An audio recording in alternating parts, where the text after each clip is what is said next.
And today we have Mathias with us, and he is going to be talking about mindfulness and dealing with stress, and kind of how that can benefit, how we can take some of those things into our lives and hopefully benefit us as employees and de-stress a little bit.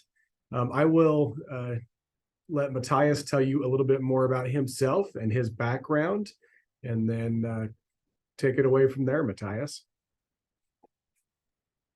Perfect. So thank you so much for the introduction. My name is Mathias. I am currently in my third year getting my PhD here at USU in the clinical counseling psychology program.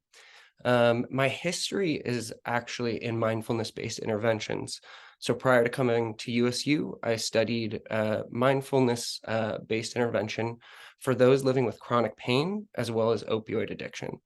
And since coming to USU, I've expanded that to other health populations and have also continued studying things like acceptance and commitment therapy, which incorporate mindfulness into therapy for clinical disorders and mental health applications. So before I get started and share my screen, one thing I'm just going to do here is share the website for CAPS. That is the psychological services and counseling services here at USU. You'll see the Logan campus as well as other locations for those that are not in Logan there. I'll have some numbers and links in my presentation that I'll show at the end here, but I just want to show that as well. And just with so many people showing up today, let's just go ahead and try to ask questions in the chat. So if something comes up, please, please, please try to ask it there, and I'll do my best to notice it. If I'm totally missing it, go ahead and unmute yourself and jump in. I am flexible, and that is part of mindfulness here. So I'm going to go ahead and share my screen, and we'll get started here.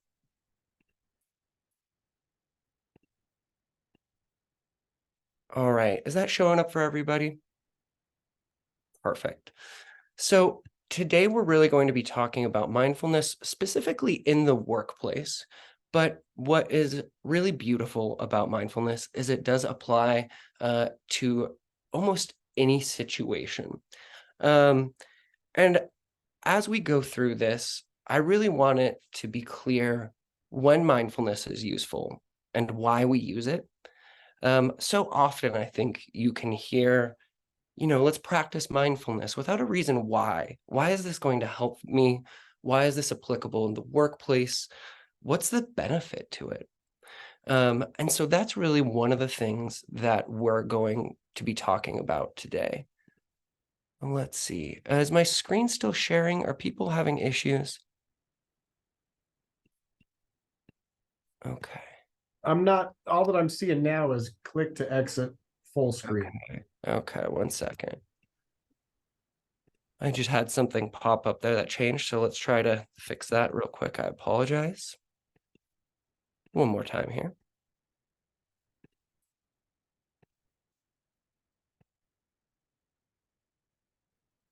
Looks like we can see that. Perfect. Okay, thank you. Sorry about that. Okay, so today is also going to involve some participation. So if you have a notes app on your phone, a little piece of paper, even a blank Microsoft document, I'm going to ask you to do some things, write some thoughts down, some feelings as we go today. And then if you feel comfortable, sharing it as well. Okay. So oftentimes when we are going about our day-to-day lives, controlling our thoughts and feelings around stress and anxiety can work. It can do great things for us. One example of this is if we're really sad about something that has happened, going and hanging out with our friends, perhaps going for a walk, even watching a good TV show or playing a good video game is a great way to take our mind off of something that bad has happened or something that's stressing us out. Right now, what I would like you to do is just go ahead and write down some ways or some times that controlling your anxiety and stress, particularly around work, but it can be anywhere else as well, when that's worked for you.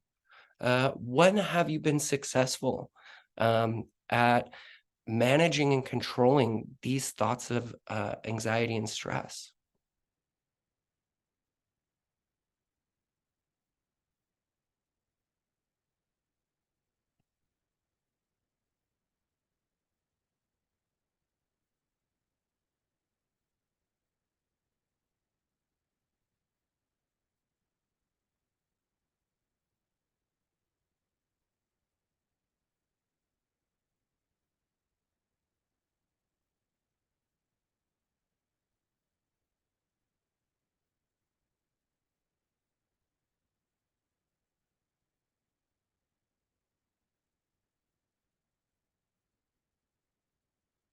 Another minute here to write down some additional ways. And yeah, just any time that kind of trying to manage those negative feelings, that feeling of stress has worked for you.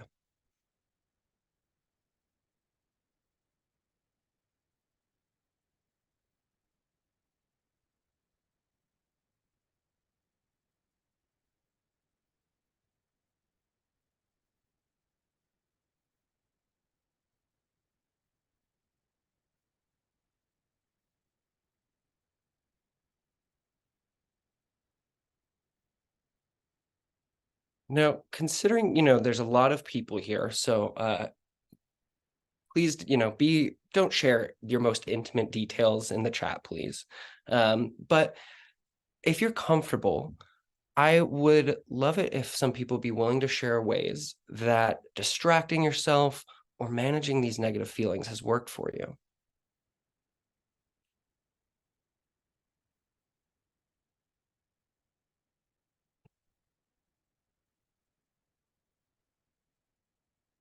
Just saw somebody post, click on the Canva presenting experience. Are people able to see the screen all right? Okay. Getting out of nature, going on a walk. That's a great one, right? Connecting with nature. And a lot of research has shown that getting outside and being in nature does make you feel better. Anybody else have any ways or strategies that managing your anxiety or stress has worked for you? Daily meditations, great. Music, running, something to up my heart rate, right? That can be a good one. Exercise, journaling, yoga, Pokemon Go with friends. That is a great one, right? If that helps you feel better, that's great. 5 minutes to vent, nice. There's a great conversation experience. Huh. Interesting. I apologize. I am not seeing what people are discussing. Let me see if I can try to close out real quick and fix it. Otherwise, I'll just keep going. Let me see if I can do what people are seeing here.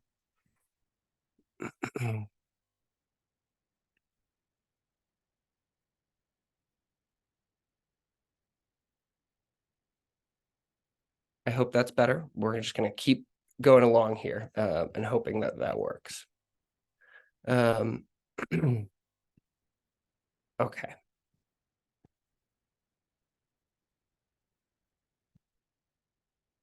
Now, we had some nice examples about how people are able to see the presentation. I'm still seeing some comments. Okay, good. We had some nice examples about how distracting ourselves, taking ourselves out can work for us. There's also times that changing the situation that we are in can also be helpful. And this could even be something like negotiating a conflict at work. Let's say you and a coworker are having issues, working out together, working it out, even with management, if necessary. That would be solving the actual situation. Perhaps it's even, I'm not going to bring my work home computer with me. I turn off email notifications on my phone. Maybe this could be a way that you actually change the situation. And sometimes that's possible.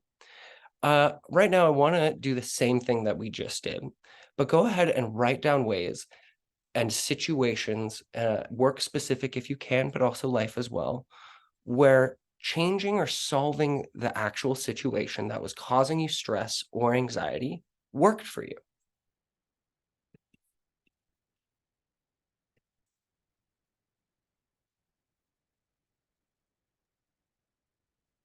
Can you repeat that again, Matthias?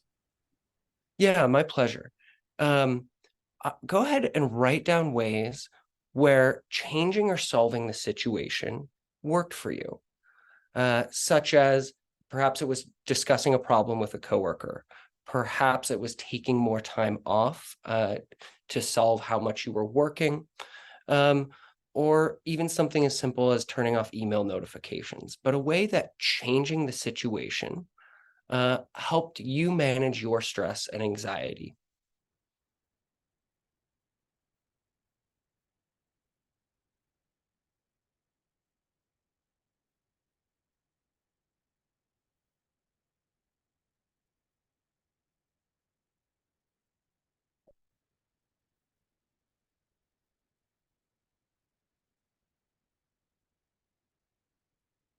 And if people are comfortable sharing any examples of how changing the situation was helpful for you, please go ahead and do so in the chat. Ooh, visualization, right? Putting out options. I like that. That's a great way to problem solve a situation.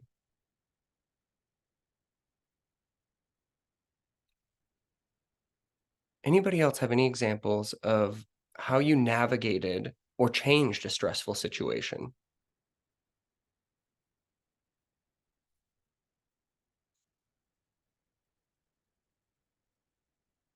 Sometimes, this can even be things as discussing with your supervisor, right? Great.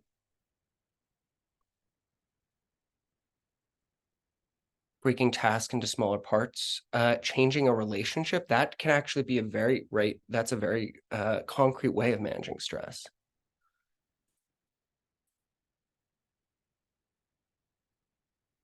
Breaking up into smaller tasks, right?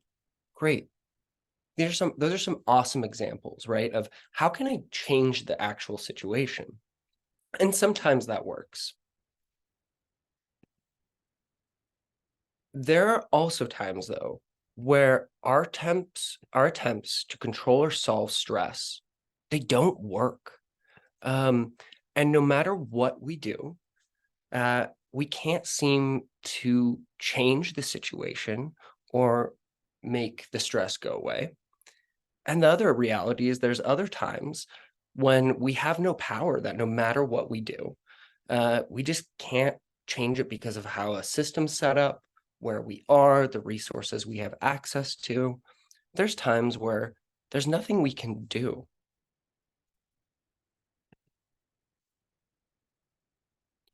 And sometimes this is confusing for people. And so I want everyone to try something. Pick something you really want. This could be a new car. This could be a house. This could be, a new computer. It could be absolutely anything, whatever something that you really want right now. And here's the deal. I'll give it to you only if you do one thing. Think of something that's been making you feel a little stressed and anxious for a while. Go ahead, pick that in your head. And now for the next 30 seconds, I do not want you to feel that. Okay. And I'll be able to tell in this exercise, I have a special tool that lets me know if you're feeling anxious or stressed. So when I say go, I will give you whatever this thing is you want, as long as you don't think or feel anything about stress or anxiety. Ready, set, go.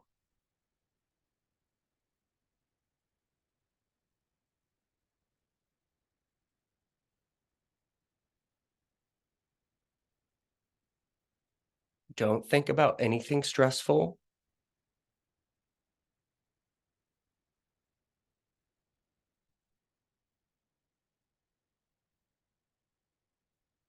Okay, good.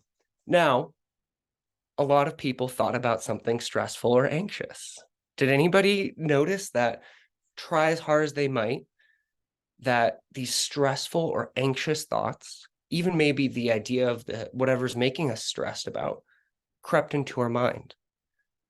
It's not easy to push these thoughts away, to make them go away. Let's try another one. I want you to do the same thing. Pick that thing you really want, okay? But this time, you can't think about purple elephants for 30 seconds. I don't want you to think about purple elephants. This time, it's not even stress, but purple elephants. If you think about purple elephants, you won't get it. Okay, ready, set, go.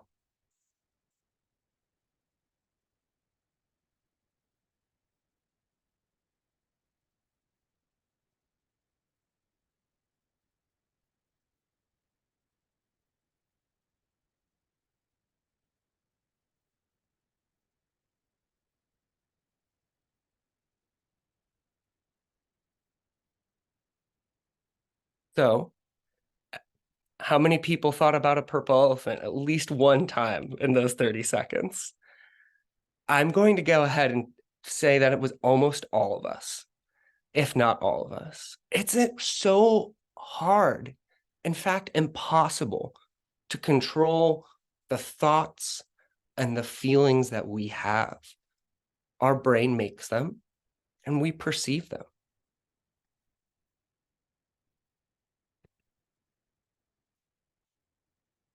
Now, I want to try something else. This time you can think whatever you want. You can feel whatever you want. All you have to do is look at your hands and just notice them for 30 seconds. Look at every line on your hands, every little crease. Are there different colors on your hands? Go ahead and start. Really just notice them, and you can think whatever you want. Any feeling can go, but just try to pay attention to your hands. Are any fingers different than the others?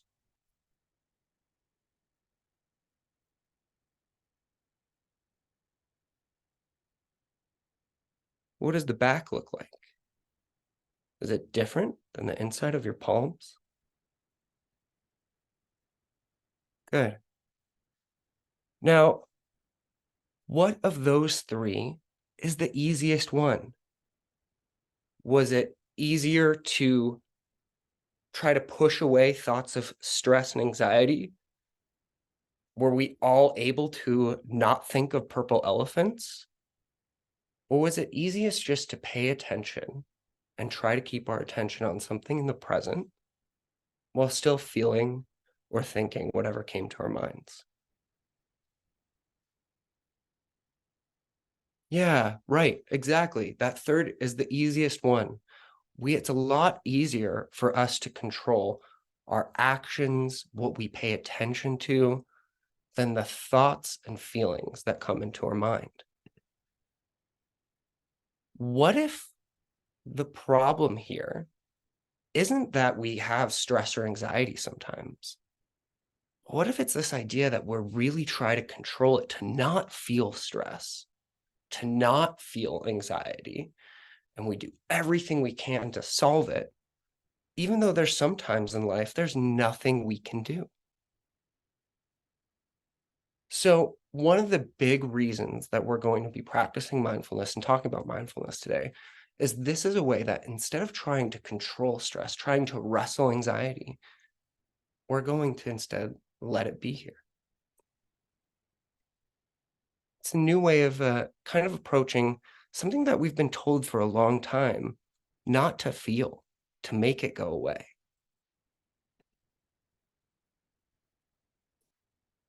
I want you to now, we wrote down ways that controlling stress or managing those feelings worked for us.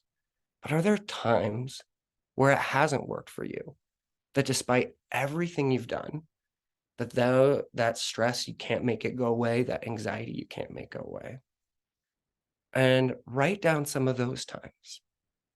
because these are the times where mindfulness might be very helpful.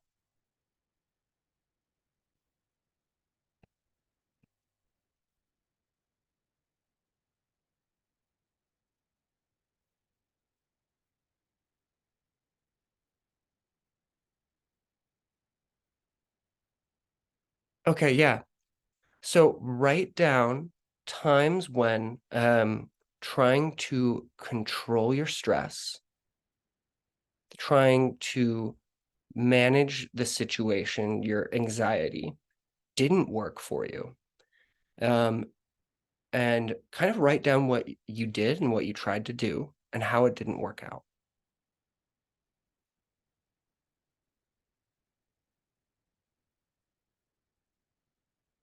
And those are the times that I want to invite us to think about maybe we could use mindfulness here. Before we keep going, I'll go on to the next slide in just a moment. Does anyone have any situations where trying to control the stress or anxiety didn't work out for you that you feel comfortable sharing?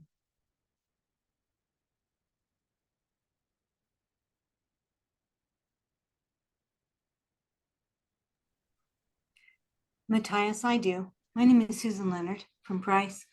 When my son was just out of high school, he went to the military. He joined the Marines, and he went in as he was 6'4" and 260 pounds, and they told him he was too heavy.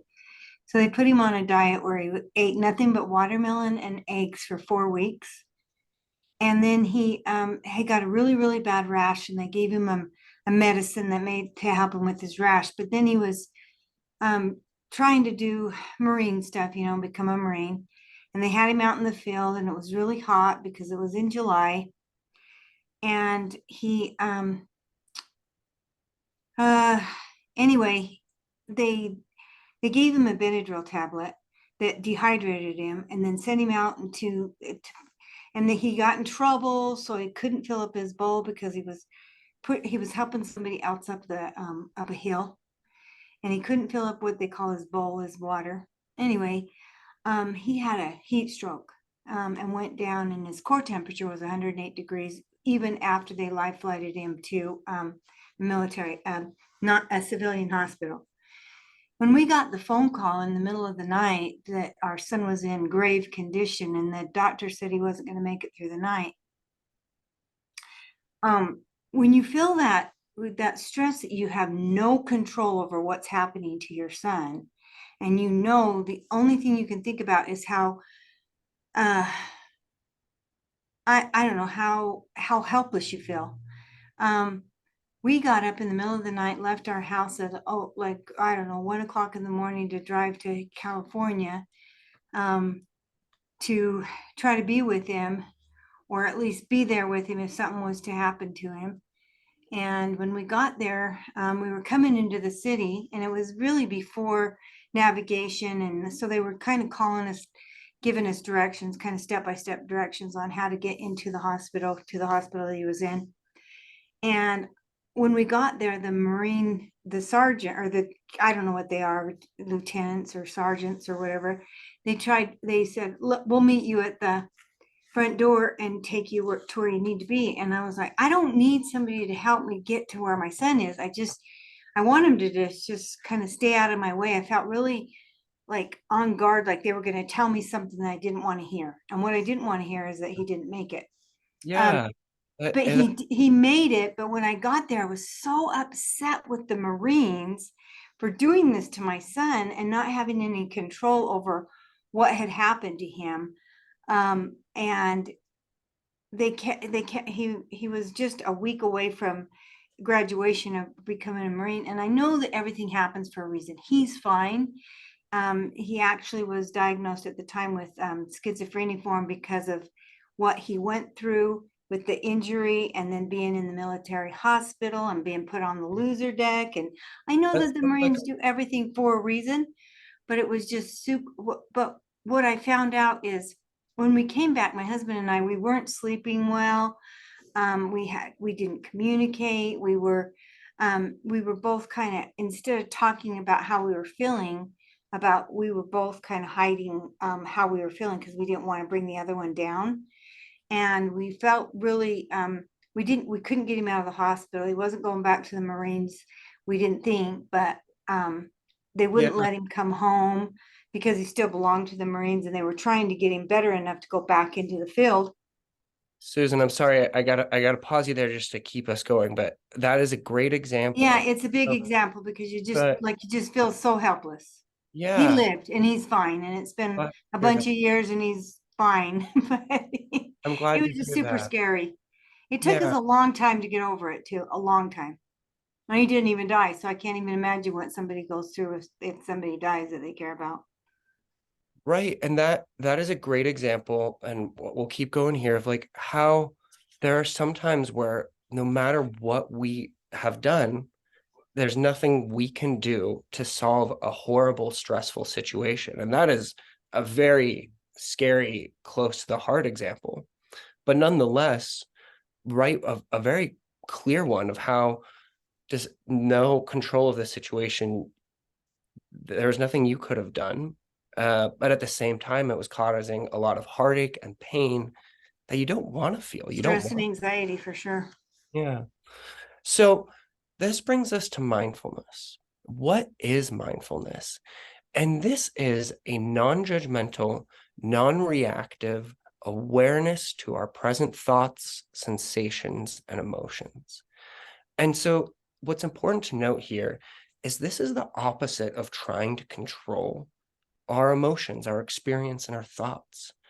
Instead, it's noticing what we're thinking, feeling, going through without judgment, without being reactive, and instead being curious about our own experience, being curious about sadness, being curious about pain. I often like to think of it as being the curious scientist about your own experience. What is it actually like to feel happiness?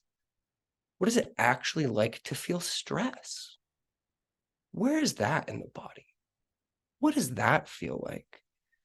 When so often what we're doing is running away from it. What if we get a little curious about it?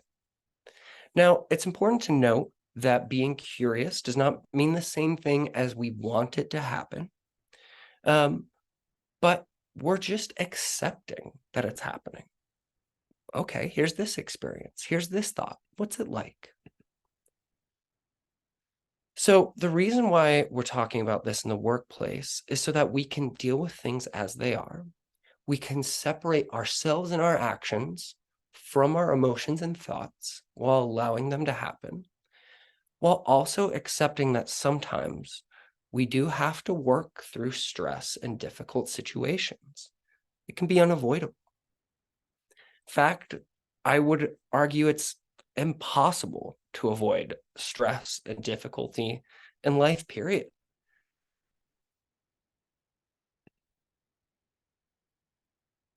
So before we start practicing some mindfulness exercises, it's important to think about this idea: the objective versus the subjective.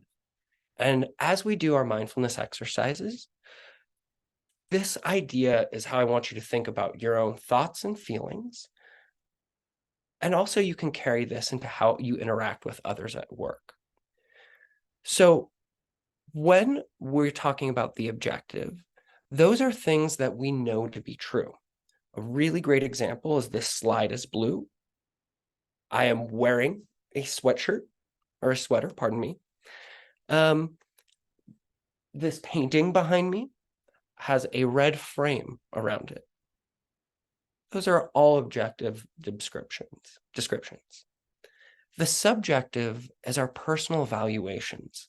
How do we feel about a thing? What do we think about it? For example, some of us may not like this color blue for the slides. Could be too close to the USU blue, and maybe you've seen it too much, or maybe you love it because it's the USU blue. But those are our evaluations, how we feel about a thing. Maybe you like that print behind me, maybe you don't. we're not trying to get rid of our subjective or objective evaluations, but instead noticing them. Notice when something is in the present as it is versus our own thoughts, our own evaluations, our own ideas about something. Again, we're not trying to get rid of anything, but just notice the difference between the two. So, for example, it's a little small. How about looking at this slide even? What are some objective descriptions about it that we would all go, yes, that is true. And you can write that in the chat here.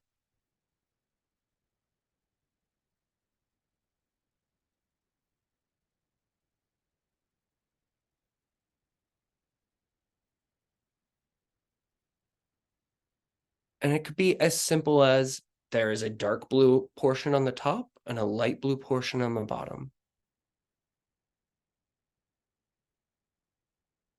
That's not the slide we're seeing. Okay. Thank you. think. Thank you for giving me a heads up. We're seeing slide 9. Thanks. I wish this was working better. I apologize. This is not being as smooth as I would have hoped.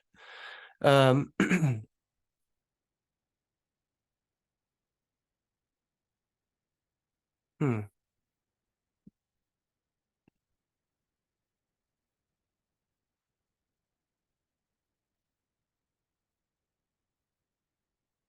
everyone see objective for subjective right now? Interesting. Now we do. Okay, well, you were just going to go with this way just so we can present the information. That might be a little bit easier. I apologize, everyone. So everyone can see that this portion. Let's go. The idea between objective is describing the things as they are, as everyone can see them, as everyone will agree. Subjective would be your evaluations, your opinions of it. So right now, for example, looking at this slide, now that we're on the same slide, what is a statement about this slide that we would all agree on?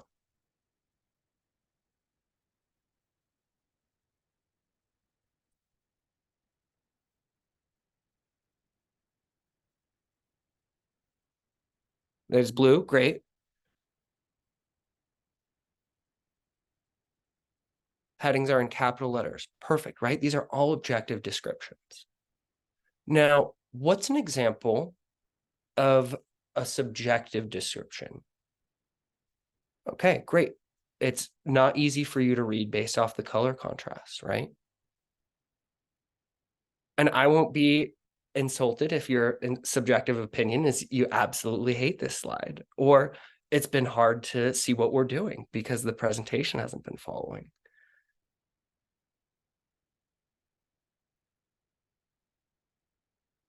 So keep that difference in mind. And I want you now to think about stress or anxiety. What is a way that you could describe stress or anxiety that is objective? It's not good, it's not bad, but it is.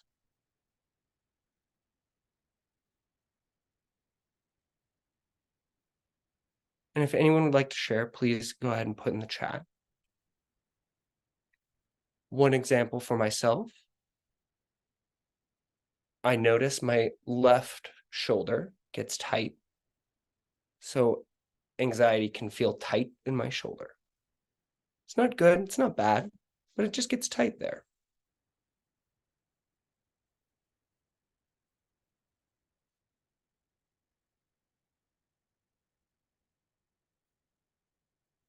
It gets hard to breathe deep.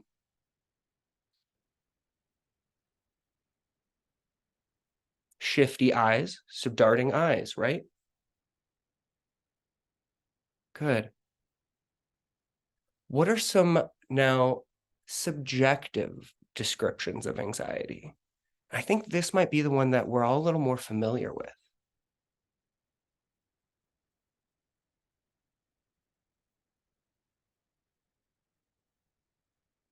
Okay, yeah, blaming others, right? Getting angry at other people, like it's their fault. Anxiousness, yeah, talking faster. That can be a good objective one because that's happening, right? But that feeling of worry, what like something's wrong, right? Sometimes when we feel anxiety or stress, it's that I want this to go away. I don't like this. Clamming up, good, right? So with this idea of objective and subjective in your mind, I'm now going to ask us to practice a little mindfulness exercise and focus on our own experience together. So find a comfortable position. For mindfulness, it doesn't need to be, you don't have to sit cross-legged. It's really any way that's sitting comfortably. And so for me, it's generally just sitting in a chair. Some people do prefer to lie down. I just caution against that because it can be easy to fall asleep, especially when you're first starting out. But what we're going to do is I want you to just go ahead, find a nice position, and if it feels good, please close your eyes. You can keep them opened if that feels more comfortable with you, especially for those with a history of trauma. Open eyes can be more peaceful. So find a comfortable position, close your eyes, and you're just going to take your attention and focus it on your breath. We're not changing the breath. We're not speeding up. We're not going slower. I just want you to notice the sensation of the breath perhaps coming in through the nose, a little bit cooler, and then coming out a little bit warmer.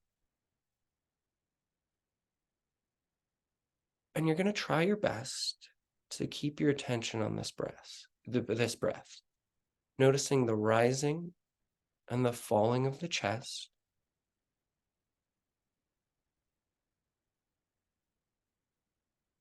But eventually, as minds do, a thought's going to pop up. And when it does, that's okay. I just want you to kindly say, thinking, when a thought pops into your mind. And maybe it doesn't go away right away. Maybe it's a big thought. Maybe it's a sticky one. But after you've said thinking, maybe a couple times, slowly and gently, bring your attention back to your breath.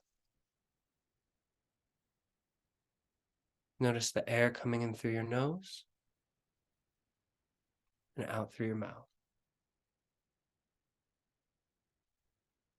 Maybe you'll notice your body has an ache or an itch somewhere. When that happens, I want you to say, feeling.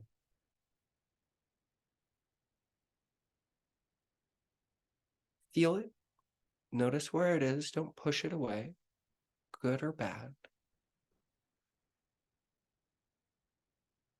And after you've said feeling a couple times, or maybe just once, bring your attention back to the breath. In through the nose and out through the mouth.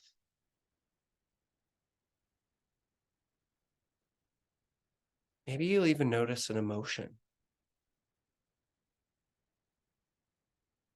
Maybe it's sadness.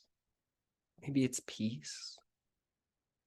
But I want you to say gently to yourself, emotion. Just noticing what it's like to be you in this moment.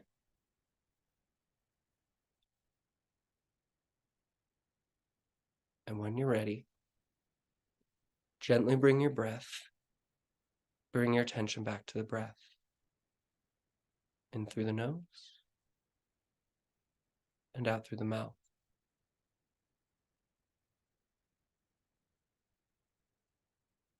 The mind will always come up with a new thought, a new feeling, a new emotion, and just notice it. Label it as an emotion, label it as a thought, and label it as a feeling.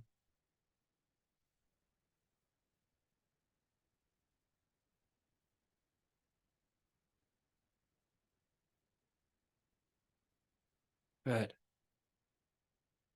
Then when you're ready, slowly bring your attention back from the breath into this moment and this screen.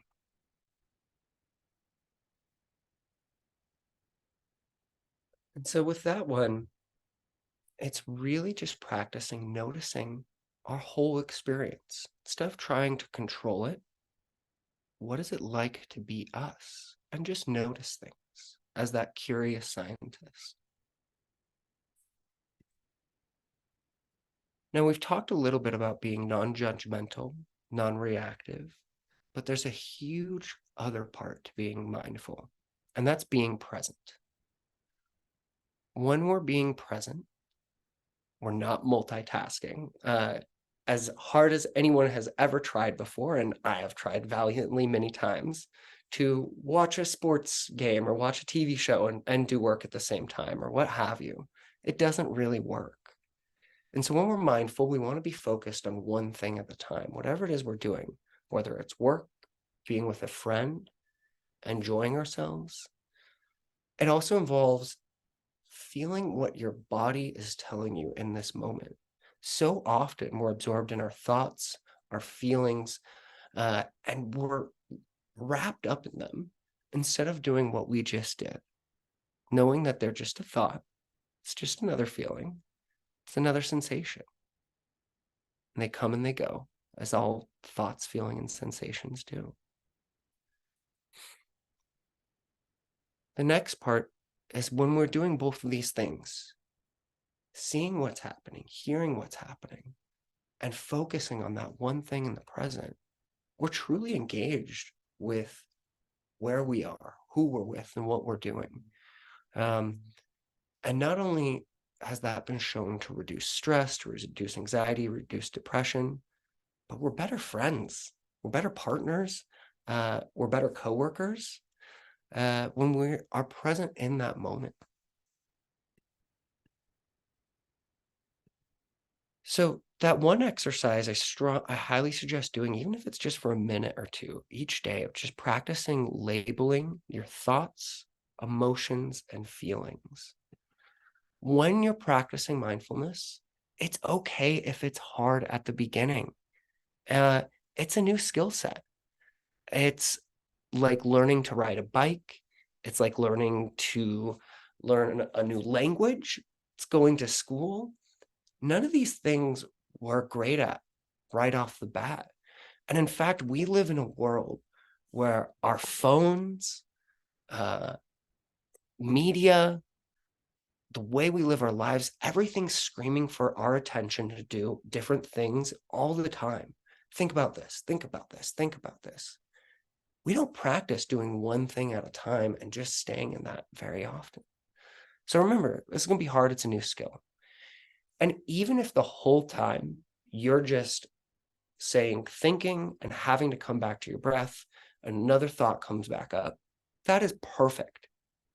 Just practicing noticing thoughts and feelings and emotions, and then coming back with your attention to the present moment, that right there is a valuable skill.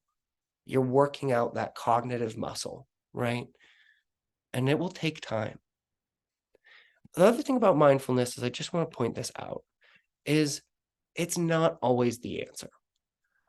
I do not want to suggest that when you're experiencing stress and anxiety from violence, abuse, or racism, to just accept it. There are different situations where there are things that we have no control over and have to accept. And there are things where we can or should advocate for ourselves and should not have to go through. I just want to add that in, because I think sometimes it can be confusing that, okay, now I just accept everything. And by no means, no. It's accepting the parts that we have no control over when attempting to wrestle with that stress and anxiety does not work. I want to show you one other mindfulness practice that I think it can be really helpful before we get done here. And so we did the one labeling our thoughts, feelings, and emotions. And this time we're going to do a traditional one called a body scan. A lot of people may be familiar with this one. But the idea behind this one is, again, really focusing on our present moment and sensations. So it's the same thing. Find a comfortable position. Eyes closed or open is just fine. And I want you to just get nice and comfy here and take your attention to the bottom of your feet.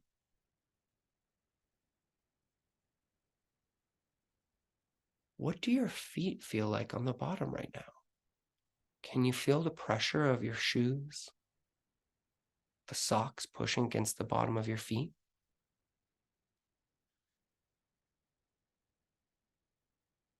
Can you feel the top of your feet? Is it cooler? Is there a sock there? Can you feel it wrapping around the top? What's the space like between your toes? What does that feel like? Now bring your attention up to your ankles. Are they exposed? Can you feel a little draft? Are they stiff? Can you feel the fabric of your clothes pushing against your calf?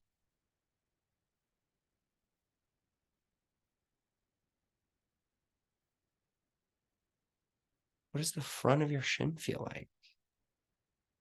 There's some part where clothing is draped across it. Is it warm? Is it cool? What about your knees? Are your knees stiff?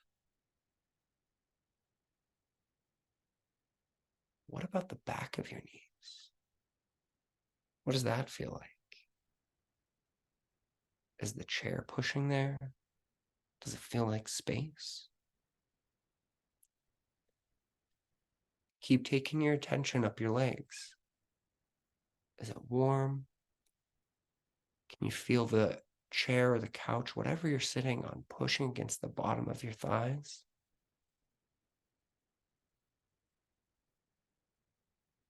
Is it firm? Is it soft, what you're sitting on? What about your lower back and hips? Is there any warmth? Is there stiffness?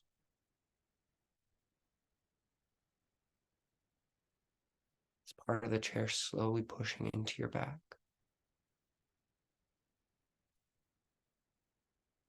Take your attention up your back and spine and notice what it's like to breathe. Can you feel your ribs expand? Is there a tightness between your shoulders?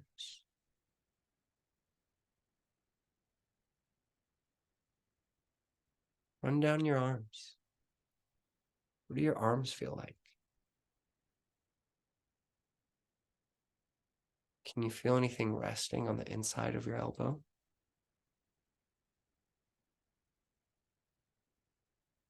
Are your fingers tingling? Can you feel the space around them?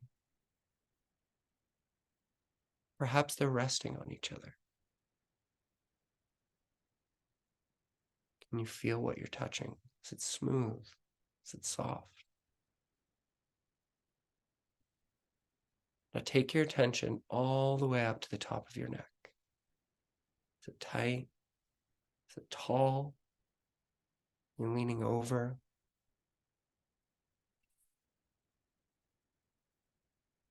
Come to your face. Can you feel the muscles in between your eyes, on your cheeks? Can you feel the air on the top of your lip when you breathe out?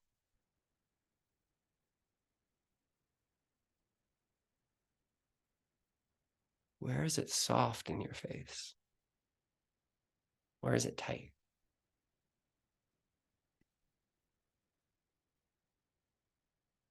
Take your attention all the way to the top of your head. What does it feel like up there? What does the space on the top of your head feel like? Is it warm? Is there a breeze?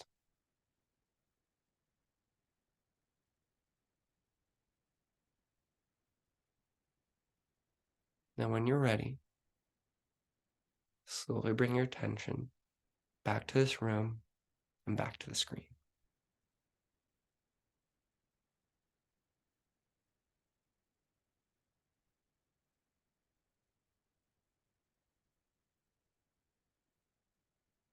So that one right there is a very traditional meditation.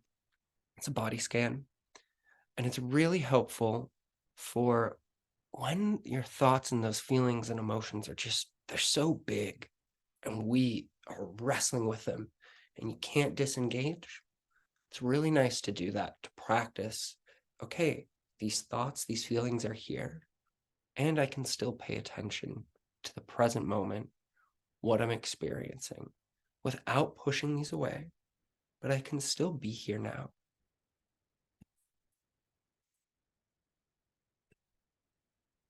A couple things I want to bring up is, for some people, a traditional meditation is difficult. We don't have the time.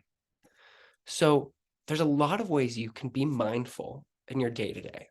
Washing dishes. What does it feel like to have soap and water run over your hands? What is the sounds that are making? Writing down just what you're feeling is another way, especially when they're harder or stressful emotions and we are so used to pushing them away. Just write it all out, every thought and feeling. And often what you'll notice is, by hard or stressful thought 10, 20, or 30, they kind of start going away and changing. Different ones come across. It's also possible to be mindful when we're engaging, working, or living with others. How can you really pay attention to somebody? What are they saying? What does their voice sound like? And if your mind does get lost, that's totally okay. Just practice bringing your attention back, right? And really, we can do anything mindfully if we do it one thing at a time, without judgment, and staying in the present moment. And that's the idea, is that by practicing mindfulness, either intentionally through exercises or intentionally through little daily moments like washing the dishes or feeling what it's like to fold laundry, we can become more mindful in every part of our lives. Last thing I want to just wrap up here is, if you are ever in crisis, please call 988 or download the Safe UT app. You can speak to a counselor at any point there. The USU CAPS number is up there as well. And the university police have been trained to help those going through a mental health crisis at USU. That's also another option if you'd like as well. I really appreciate everybody taking the time to be here today. I apologize for some of those issues with the presentation. If there are any questions, please let me know. I'll also send out a link to this presentation afterwards, so folks are free to review it, to remind themselves of the exercises as well.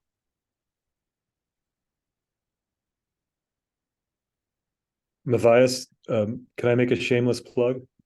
Please do. Okay.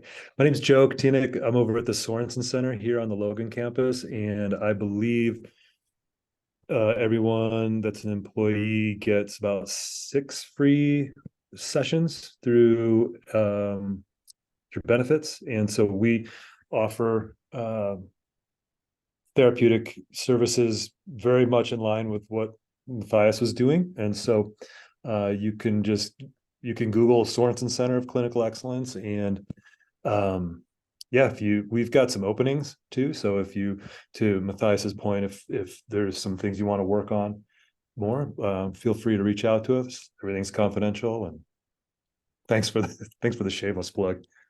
No, and please check out the SCCE. They're great. I had some of my training there, and There's a wide range of services offered there as well. So please check them out as well too. Joe, there's a couple follow-up questions for you there in the chat about access for our statewide campuses and whatnot.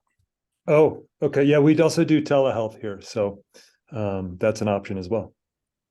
And that is the same for CAPS as well if you're a student. And there's a couple locations as well for counseling services on the website that I can put in the link again. We've got about 4 more minutes. So if there's any other questions for Mathias or anything that you wanted him to further expound on, please chime in and ask away.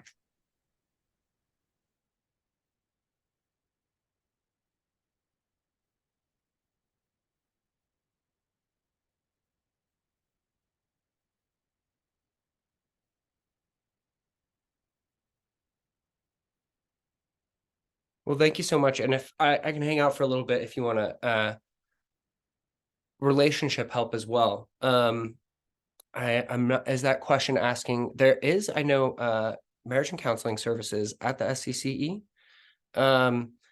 But this also, again, mindfulness does apply to relationships too, where there are certain things in relationships we can change and we can work on. And other times we're going to feel stress, we're going to feel anxiety, perhaps because of the things we've brought into that relationship or just the nature of being human sometimes. And accepting that and those feelings and just being aware of them, practicing mindfulness can help as well.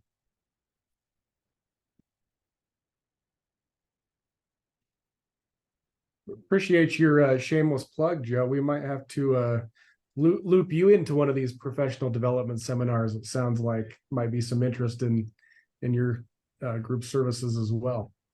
Sure. Always. Awesome. We appreciate everyone joining today. Feel free to reach out to Mathias or Joe or any of our university resources that are available. And we will send out, we'll get this recording captioned, and we will send out the link to that video on YouTube, as well as the slides from Mathias to everybody who was here with us today. And a shameless plug for the Staff Employee Association. If you don't already, we post all these on our YouTube channel. And so go ahead and give us a follow there. That way you'll get notifications anytime we post new videos on there, and have that as a reference to all these previous professional employee development workshops that we've done. Due to the holidays and everything, we will not have one in December, but we'll plan on being back in January with our next topic, which is to be determined at the moment. Thank you and have a great day.